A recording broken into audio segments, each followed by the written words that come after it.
You're watching Fighting Dirty with Hank Balch.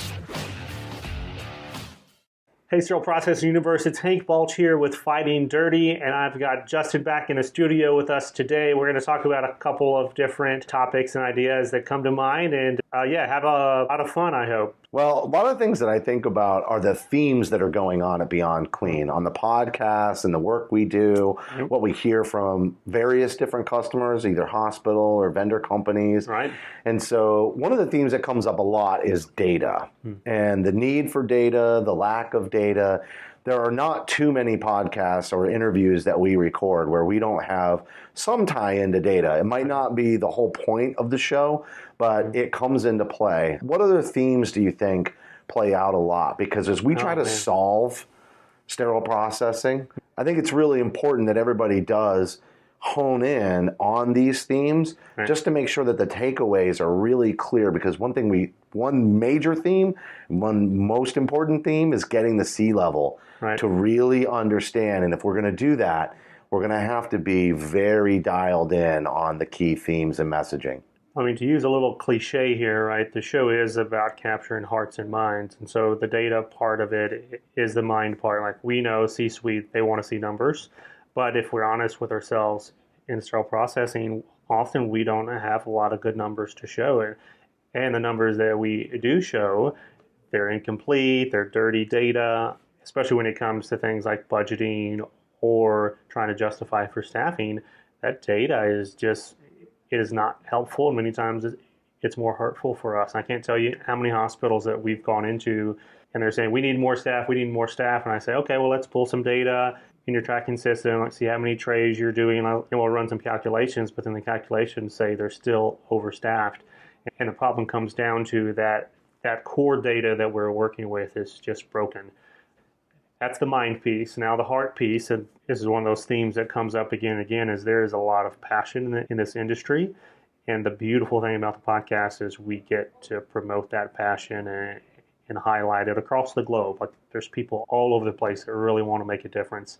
And their voices many times, because of their situation or their context or how long they've been in the industry or their connections or lack of connections, they don't have a platform to share that passion. And if we don't do anything else with Beyond Clean, we want to be that platform. Yeah, and another key theme that comes out all the time is mentorship.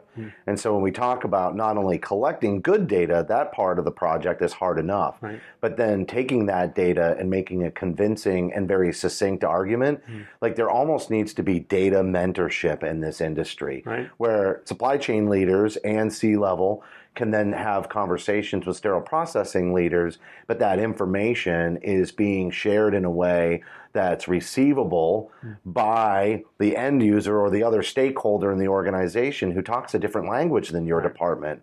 And so we need more and more mentorship, and especially ones that I think is why we're having this conversation. And what are the central themes?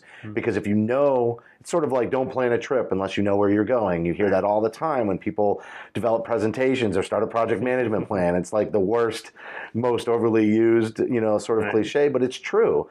If we know what the central theme is that's resonating with those, colleagues of ours in healthcare, then when we present the data, we can present the data that's supporting that theme, and we can figure out how that can be presented to somebody in a format that they would understand very quickly. Right. And to compare us with supply chain and just the huge amounts of data that supply chain has and the robust softwares that are out there in use today, there is no comparison. We still have nearly half of our sterile processing departments have no tracking system whatsoever. So everything's being done manual. So to try to have that same level of conversation as our supply chain peers with the C-suite, there's just no hope today. And so that mentor piece, I know it as a manager, when I took my first promotion, I had no leadership training previously. I had no business training, no finance training. I had none of those categories, and I was just kind of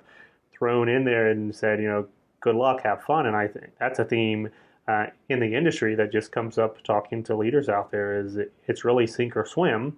And a lot of good leaders are sinking, not because they're not good at the leadership side of it, but it's because they've not been given the training or tools that they need on the data side, on the leadership side, the finance side, the communication side. There's so many aspects of really succeeding in that role. And I think as an industry, we have not done a good job supporting those folks. You know, we have a podcast coming out in season 7, and it was an interview with Dwayne Taylor and his first appearance on the show. And one of the themes that we talked about with him that we didn't get to dive into because it was all about emergency preparedness. But I think a future conversation with Dwayne is going to be about how even sterile processing in the operating room speak different languages. Yeah. And so if within surgical services, you have to learn to speak another language, and then you have to learn how to speak the supply chain language, and then you have to learn how to speak the C-level language. Right. Let me ask you, how many different languages other than English do you speak? I can hardly speak English. Right, so. And that's my point. You know, I would love to be multilingual, and the people who are true ambassadors to nations are people who are multilingual. And so think about that same way inside of your organization. If you're only speaking one language, then you're going to be limited in the audience that you're going to reach.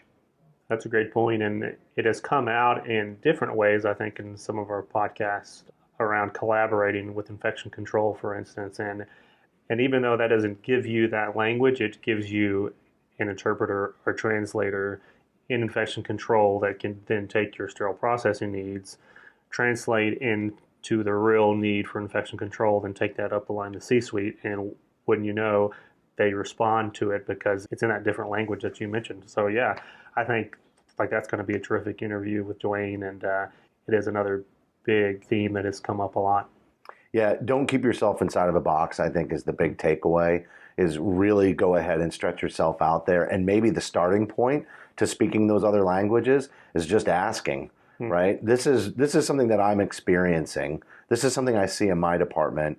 How would I talk about that in your department's language? Right. At the very least, what you'll get is new collaborators because you're taking an interest in their perspective, and that's always the first key step to engagement.